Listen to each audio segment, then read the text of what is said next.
Hello everyone. We are from Group 8. In this occasion, we will try to share a presentation about marked and unmarked clauses.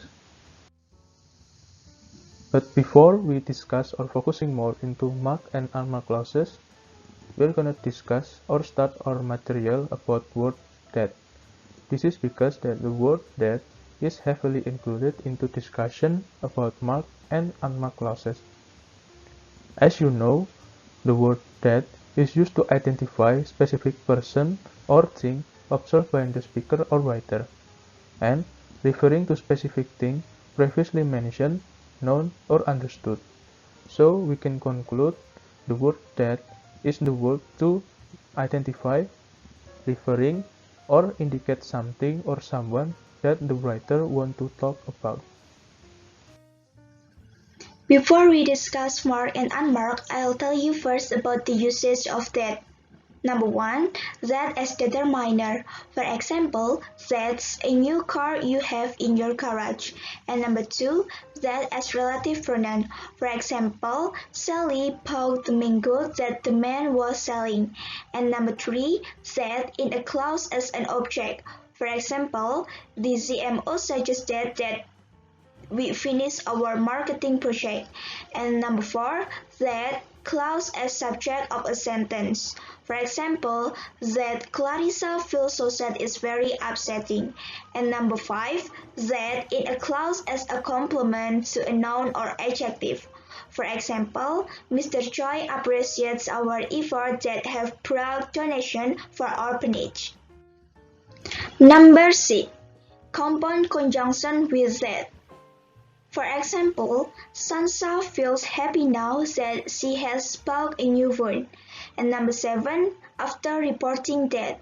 For example, the CEO implied that the company was doing very well.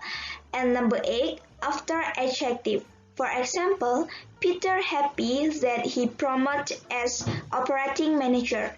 And the last one as objective in relative clause. For example, Kelly purchased the necklace that she had seen at the jewelry store.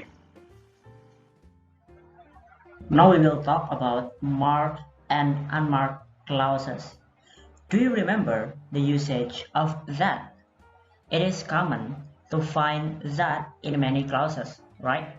So we know there are two types of clauses, dependent and independent clause.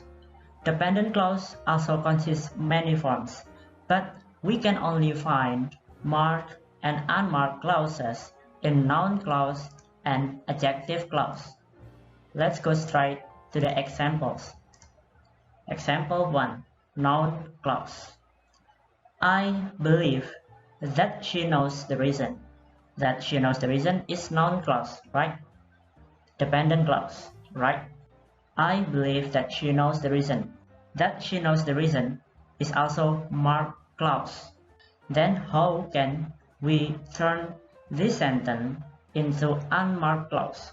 Easy, just omit that. I believe she knows the reason. It becomes unmarked clause just like that. Example 2. Adjective clause. It is the most expensive bag that she wears every day.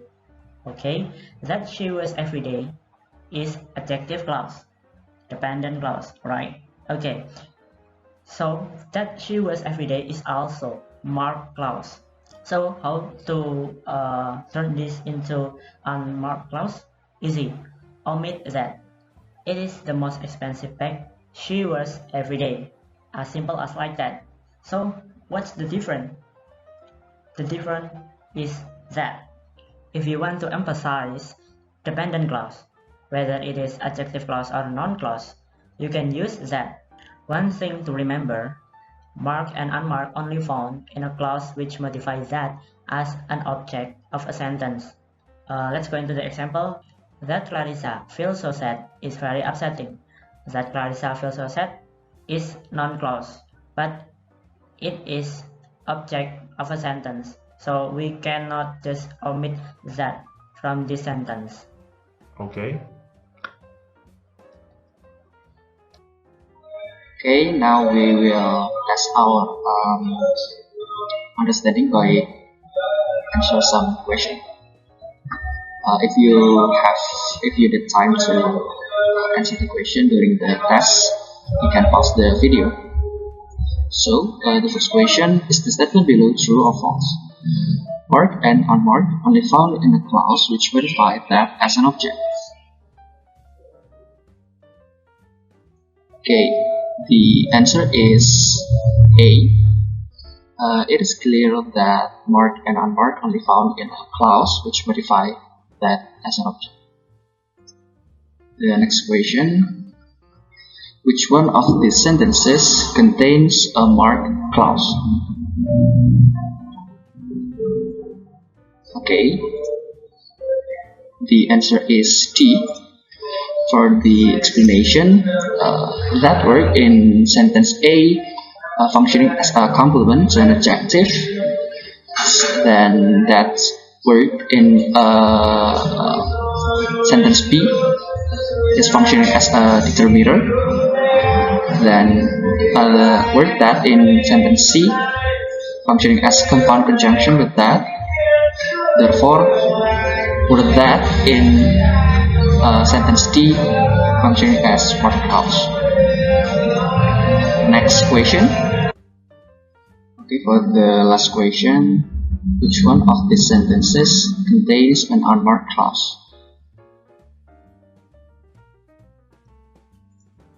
Okay, the answer is B.